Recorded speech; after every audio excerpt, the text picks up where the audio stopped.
what kind of role does Kim Yo-jong play? I view Kim Yo-jong as the brains behind the family operation. Kim Yo-jong has risen over the past several years as the de facto deputy supreme leader, that is, the number 2 person and the most trusted aide to the North Korean dictator Kim Jong-un.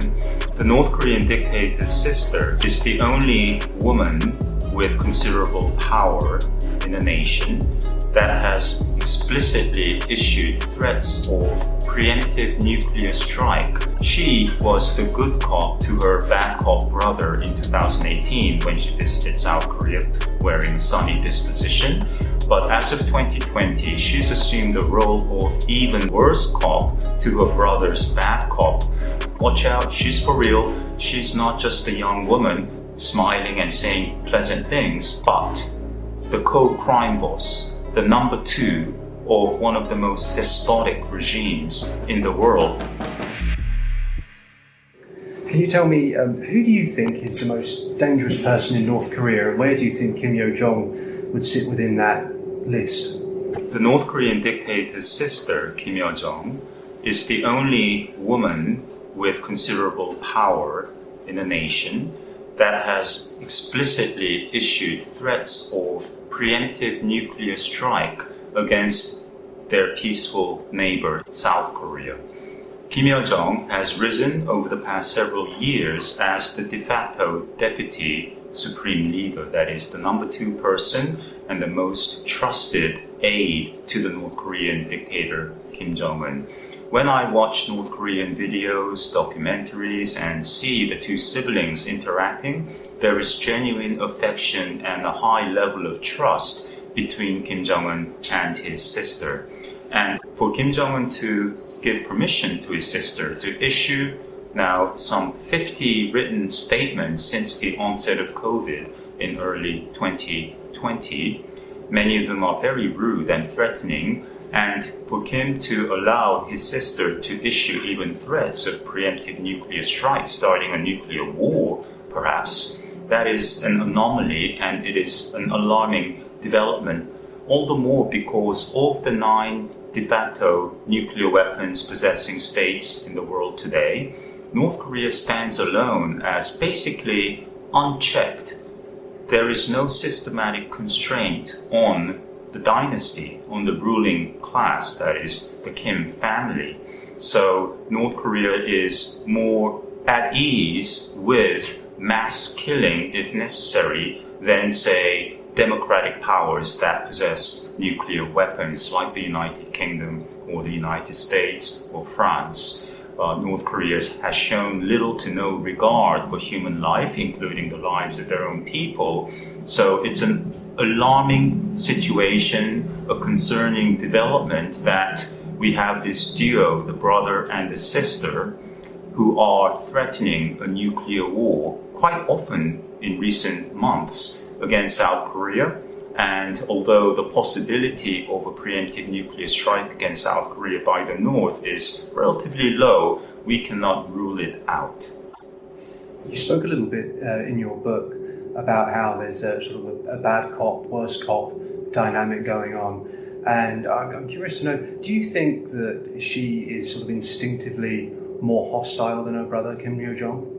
So Kim Yo-jong made her splashy international debut, if you will, by visiting South Korea on the occasion of the opening ceremony of the Winter Olympics that South Korea hosted in February 2018. She didn't say a word to the press or to the South Korean people, never gave an interview or a public statement. Nonetheless, the South Korean nation seemed to fall in love with her. Why? Because she was a pretty young woman, and a very powerful one at that, from the mysterious despotic regime of North Korea. Simply the fact that she showed up in South Korea was enough to woo many South Koreans. She, since the onset of COVID, has been rapidly elevated by her brother as the supreme deputy leader.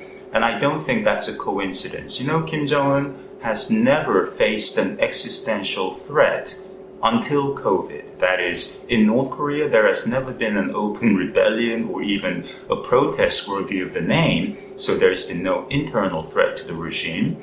And although North Korea has trumped up this fear, paranoia of an imminent US attack, there has been no such preemptive US attack or even a retaliatory military attack on the North by the US since the armistice of 1953. So there's been no real credible external threat to the North Korean dictator. But we know the pandemic is very different.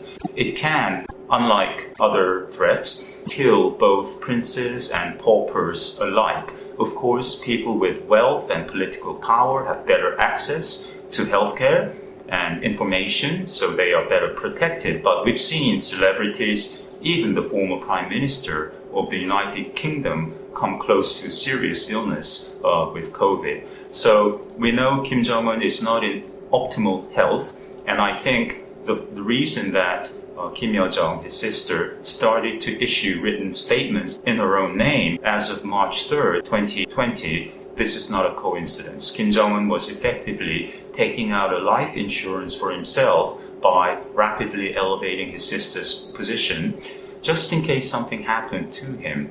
Who better to fill in for him temporarily, or perhaps, if necessary, in perpetuity, other than his trusted and very capable and smart sister?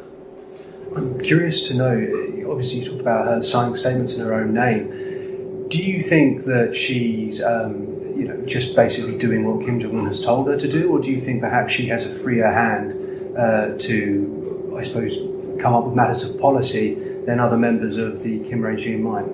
Yes, so as of June 2020, Kim Yo-jong and her brother have very cleverly played a role reversal. That is, she was the good cop to her bad cop brother in 2018 when she visited South Korea wearing a sunny disposition.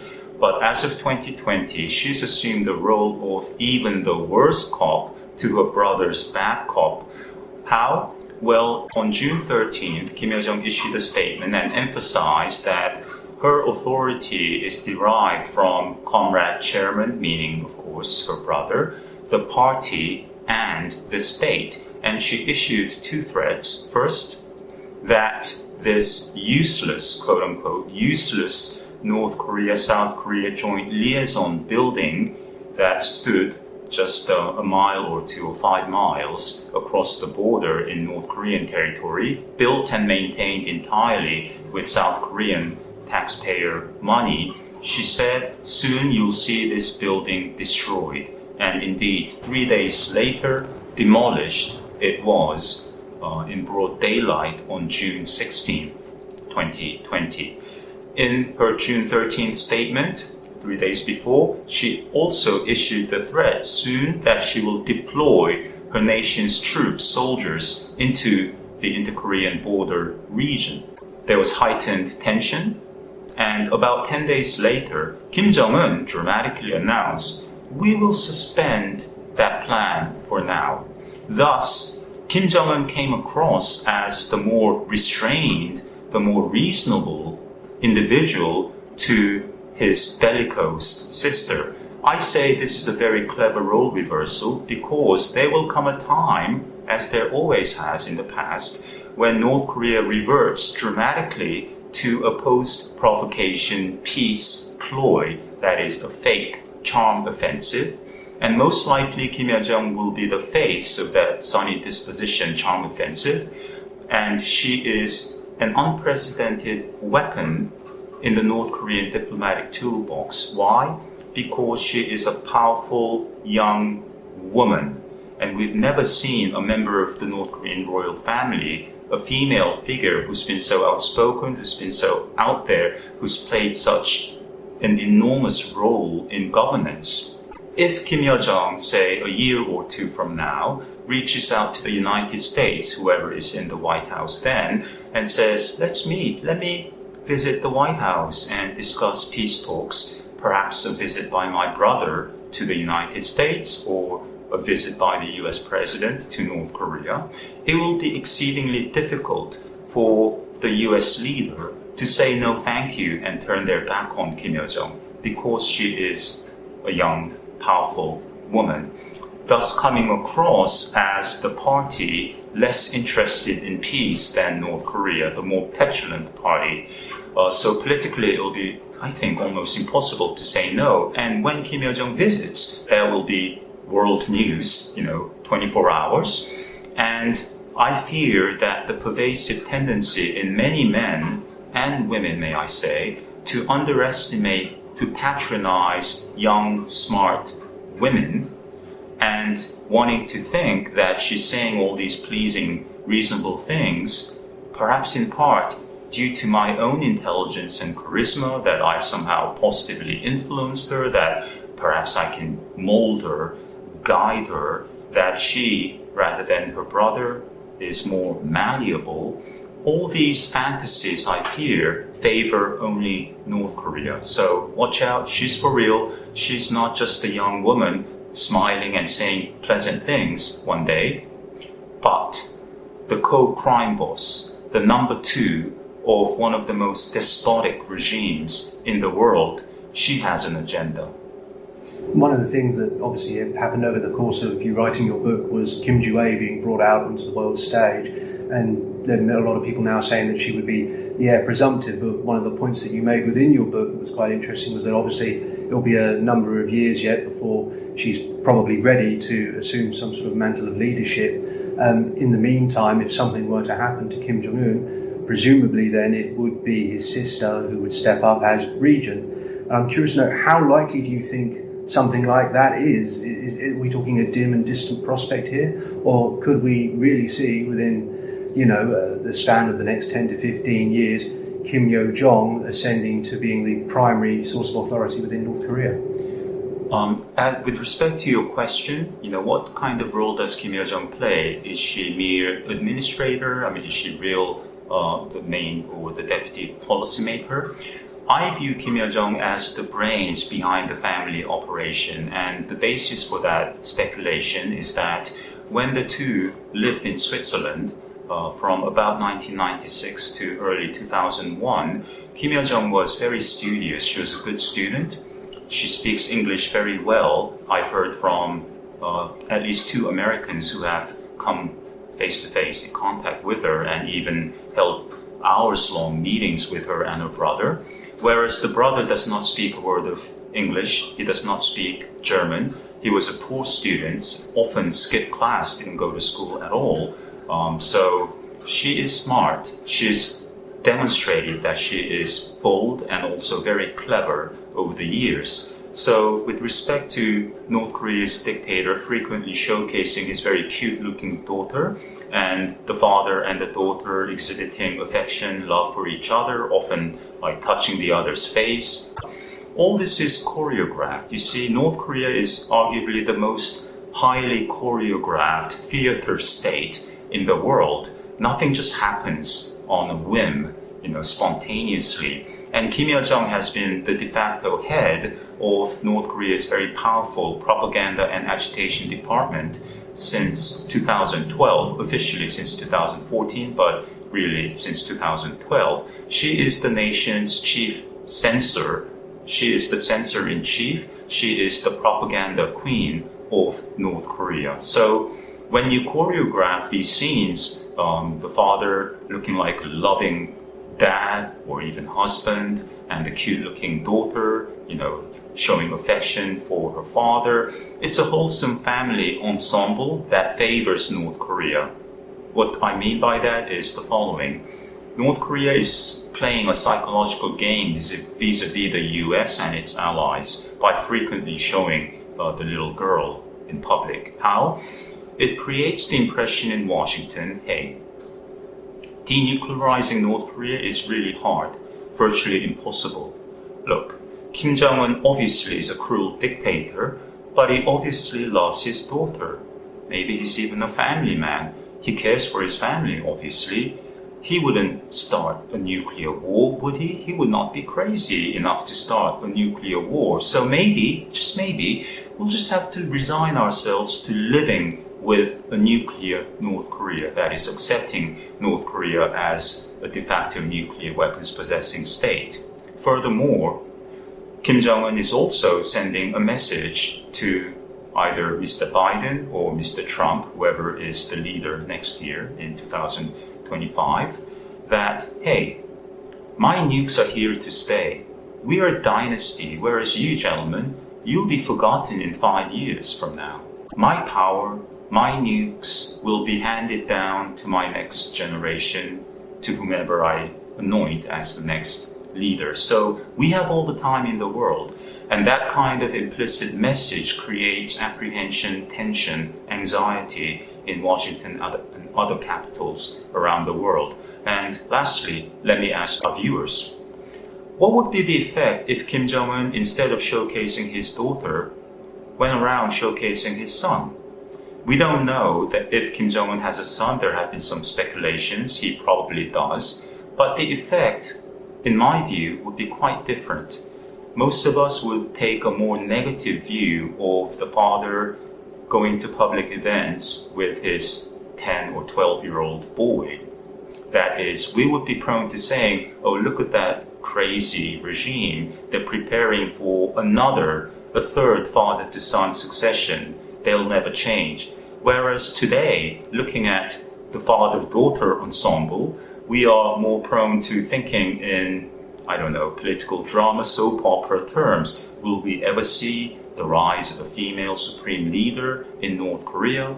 Will the aunt try to deter the little niece, or will the niece grow up one day to sideline and even kill, perhaps, the wicked auntie, as we've seen with Kim Jong-un and his sister colluding against their uncle and publicly humiliate him, torture him, and have him executed in 2013. We don't know what the future holds, but what is true, what is, I think, quite clear is that Kim Jong-un's frequent tendency to show up with his cute-looking daughter is very much choreographed, and it favors mostly the North Korean regime. So it's very clever, and I think this is the product of Kim Yo-jong, not Kim Jong-un.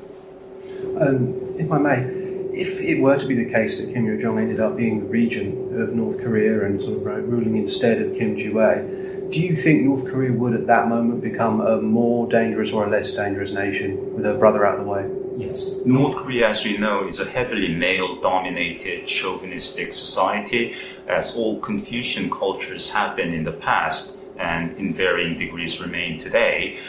So the mere thought of accepting or living with a female supreme leader is profoundly jarring. It sounds very unnatural to North Koreans as well as to the outside world. But what supersedes such cultural political biases is that power must remain in the family. That is, only the direct line descendant of the state founder, Kim Il-sung, has the divine right to rise to assume the throne. And for now, for the foreseeable future, until one of Kim Jong-un's children become an adult in their mid-20s or late 20s, there is only one person that fits that bill, that is a direct line descendant, is an adult, is capable, and has long played a crucial role in government, and that is Kim Yo-jong. If that day were to come and Kim Yo-jong becomes the first female supreme leader of North Korea, will she be more compliant? Will she be more pleasant? I don't know, but I'm quite skeptical. We've seen in the early phase of the previous North Korean and the current North Korean leader, purges, bloodbath. With Kim Jong-un's ascent to the throne in late 2011, early 2012, we saw over the next 3 or 4 years hundreds of purges of senior-most officials, generals, and so on. Public executions, a new method, a wicked, cruel method that Kim Jong-un introduced is execution by Soviet-style ZPU, anti-aircraft, 4-barreled machine gun. And of course, the high officials are dragooned into watching this grotesque spectacle. So there's a need within this kind of cruel, despotic regime to strike fear in everyone, especially in the early phase of one's reign. So I think Kim Yo-jong, as a relatively young woman, has a greater incentive to be perhaps even more ruthless than her brother. So that is a concerning speculation, a concerning alternative future. I hope that we don't see that day.